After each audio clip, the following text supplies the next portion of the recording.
Do you sometimes have a very difficult time regulating your emotions, or maybe even feel like your emotions are controlling you? Or do you get overwhelmed by the intensity of your emotions and not really know how to navigate them? If so, this video is for you. In today's video, we're going to talk all about how not to let your emotions get the best of you and how to manage your emotions in a way that feels like you're the one in the driver's seat and not your emotions. We'll cover practical and soulful tools to hold your emotions and have awareness of them without being consumed by them. If you're new here, hello, my name is Brielle. I have spent years in the mental health field as a licensed therapist, and this channel is really my way of creating community so that we can unpack these kinds of topics and really demystify healing, and so that we can come together and co-regulate, because healing does not have to be overwhelming or heavy all the time, and neither does self-improvement. This video was requested by one of my viewers, and so I'm so excited to talk about and cover this topic today. And before we get started, I would love to hear in the comments what your relationship is like to your emotions, how do you feel like you navigate them, and any tools that you found helpful along the way. So without further ado, let's get into it. First, I wanted to unpack some evidence-based tools for emotional regulation. And since I'm trained as a therapist, this is really my wheelhouse. When I'm working with somebody in therapy, we do a ton of groundwork when we're first working together to help them shift their beliefs to ensure that they know and truly feel that their emotions are not facts. One extremely helpful tool for doing this comes from a type of therapy called ACT, which is acceptance and commitment therapy. This is a therapy that I have done multiple trainings in and is also my favorite kind of therapy. I feel like it takes a very holistic approach to healing, and under the umbrella of ACT are the principles that have definitely helped me the most with my own healing. This ACT tool is called cognitive diffusion. So cognitive fusion is when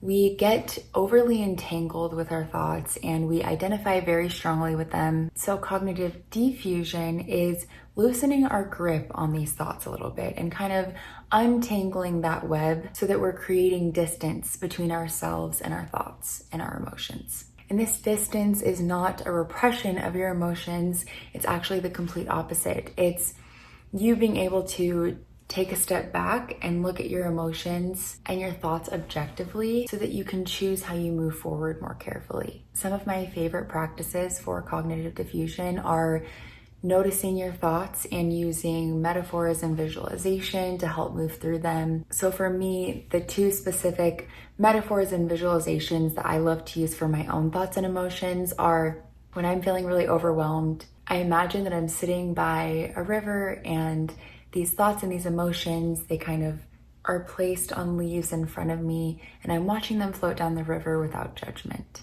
And the other visualization I love is imagining when I'm very attached to a thought or a feeling, imagining myself literally unhooking from that thought or feeling so that I'm able to take a step back from it and look at it without judgment.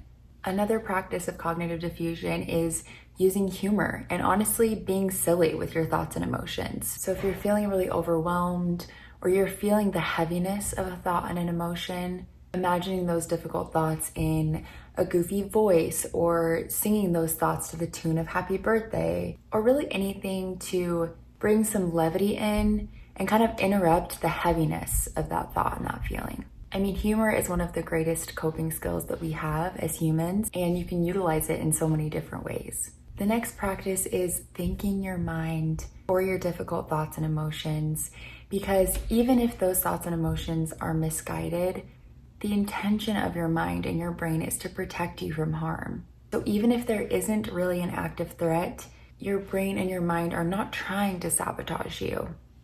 They're trying to protect you, and it's maybe just a little misguided sometimes. So even saying something to your mind like, thank you so much for trying to protect me, it's not needed right now. There is no threat here.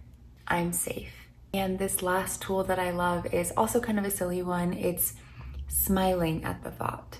So it kind of goes along with the last two. It kind of goes along with thanking your mind and your thoughts, and it also kind of goes along with using levity. To me, it kind of helps if I picture it this way. I imagine if somebody is extremely grumpy in front of me, or they're bringing a lot of their heavy energy into an interaction with me. If you're sitting across from somebody and they're in a really bad mood, if you match them at their mood, even if they're angry, if they're grumpy, if they're anything, if you match them there, it's going to intensify that emotion and that feeling. Versus if you were to give that person a genuine smile and extend compassion and stay grounded in your own regulation, that usually diffuses how the other person is feeling.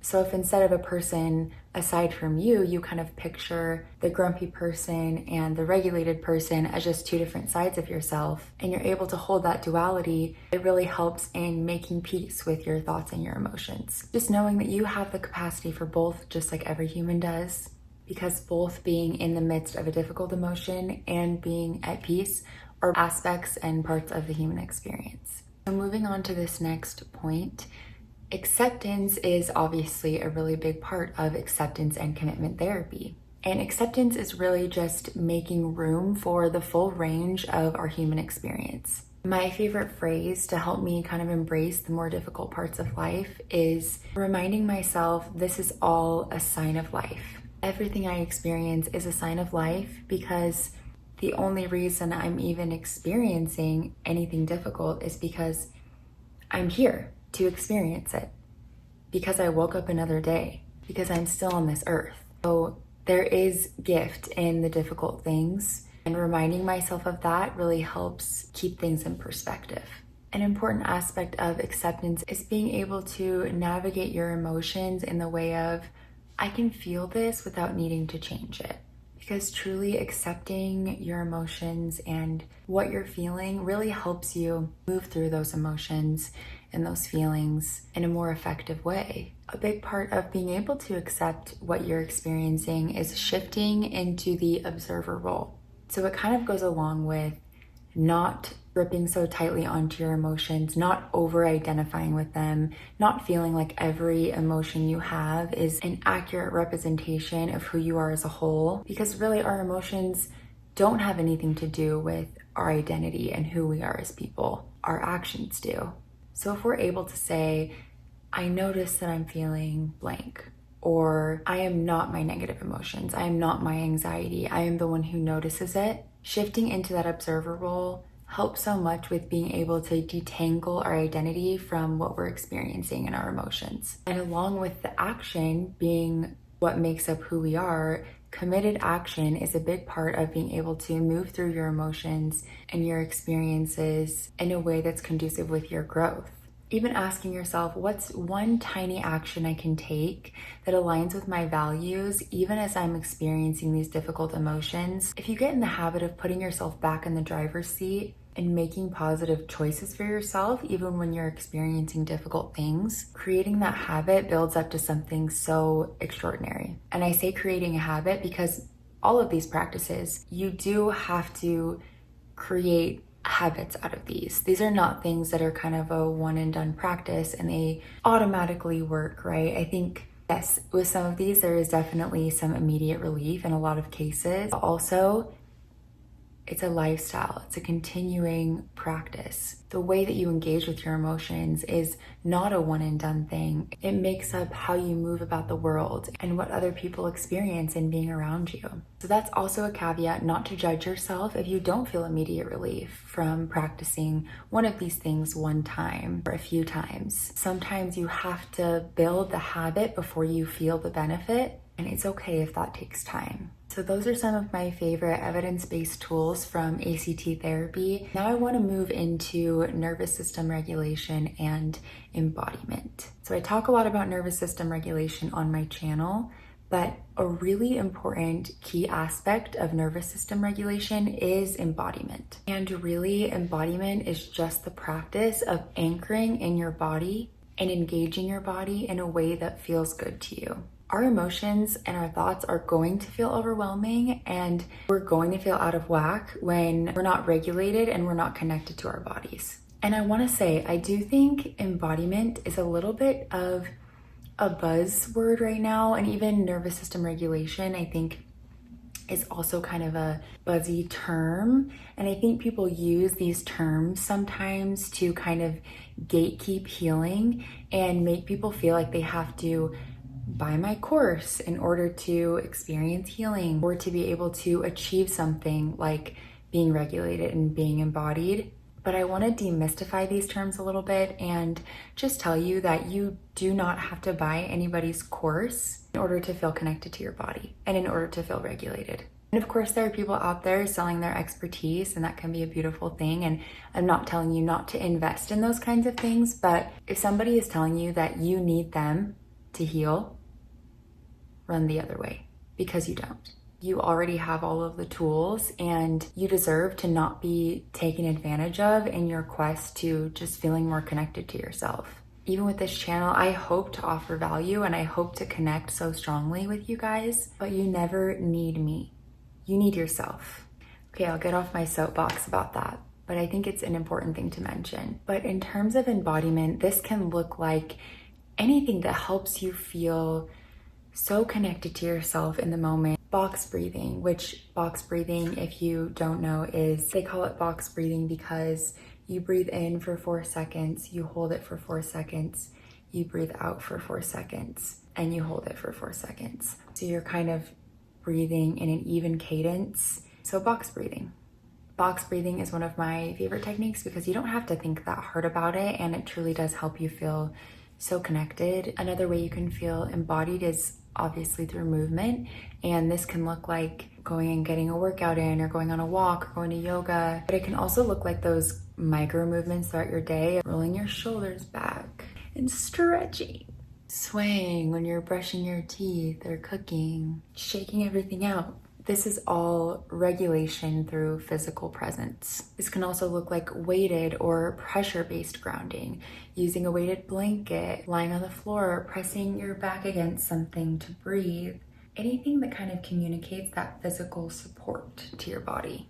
Another way to practice embodiment is orienting to your surroundings, noticing your surroundings and naming them, and reminding yourself that there is no threat here. Self-soothing touch is a huge one. Placing your hand on your heart, your hand on your belly, breathing deeply, rubbing your arm. Any self-touch that just feels soothing and comforting and safe to you. Okay, now I want to talk a little bit about some philosophical anchors that can help with emotional regulation. So Eastern philosophy presents us with a lot of tools and ideas about how to manage emotions effectively. And there's a lot of overlap with some of the tools that we've been talking about. A key aspect of Eastern philosophy is detachment or non-attachment. Applying this to your emotions could look like exactly what we were talking about before with cognitive diffusion, kind of detangling that web and not over-identifying with our emotions as who we are. A big part of non-attachment is just allowing your feelings to rise and fall without judgment. Another Eastern philosophy concept I think about a lot is yin and yang awareness. This concept supports that we truly need balance in everything, including our emotional state. Asking yourself, do I need more stillness or more energy right now? Do I have too much yin or too much yang in my emotional state? Can really help you get ahead of emotional overwhelm because you're preemptively in tune with what you need emotionally. Presence and mindful meditation is another key part of Eastern philosophy. And meditation is meant to cultivate the part of you that can observe without judgment. Key part of meditation and presence is also returning to your breath and embodiment. And there's really different names and different ways to describe a lot of the same things. And I think a big part of not letting your emotions control you is really creating habits around a lot of the things we've talked about. And just being willing to stay with yourself and stay connected to yourself in the middle of discomfort. I've talked about our window of tolerance on my channel. It's that window of how much you can withstand before you become dysregulated on either end. So before you go into hypoarousal or that kind of depression response, or hyperarousal, that kind of hyperactive response. So it's how much you can withstand before going into fight or flight, basically. And how we expand our window of tolerance is a lot of the things that we've been talking about. Mindfulness, movement, breath, embodiment, creating habits around keeping your thoughts and your emotions in check, and taking care of yourself. Self-care is a big part of it. And speaking of window of tolerance, the last point that I'll mention is about the role that psychotropic medications play in emotional regulation. When our brains lack a normal amount of chemicals, such as serotonin or dopamine, our brains can create chaos because we're craving that stimulation or control. When we're low on dopamine, we crave stimulation. So we can create chaos because chaos is a form of stimulation. When we're low on serotonin, we crave stability. So we can create chaos out of this as well. Because when we create the chaos, we have something to control. So I am not a doctor, but I highly, highly encourage you to talk to your doctor if you feel like you're somebody that gets very easily emotionally dysregulated, or it's a lot more difficult for you to come back to your baseline when you do get emotionally dysregulated. I know for me, I've been on Wellbutrin for a little over 2 years, and it's played a huge role in my ability to emotionally regulate. And being on that medication allowed me to build so many more tools than I had in my toolbox before. So if I have to go off this medication, I know that I will have a lot more tools than I did when I started the medication. So people call medications band-aids. There is a role that band-aids play in our healing. It protects a wound from exposure to the elements and more harm as it's trying to heal. So I think it absolutely plays a role in emotional regulation if it is something that you need or want to explore. If you guys create your own emotional check-in ritual from anything that we've talked about in this video today, I would love for you to share it in the comments, and I would love to just hear your guys' thoughts on the video, your experiences with regulating, any questions. I would just love to hear from you guys. So leave your comments below, and thank you so much for spending your time with me. It truly means the world. Please like and subscribe if you like this video. It helps me out so much, and I hope to see you in the future. Have a beautiful day.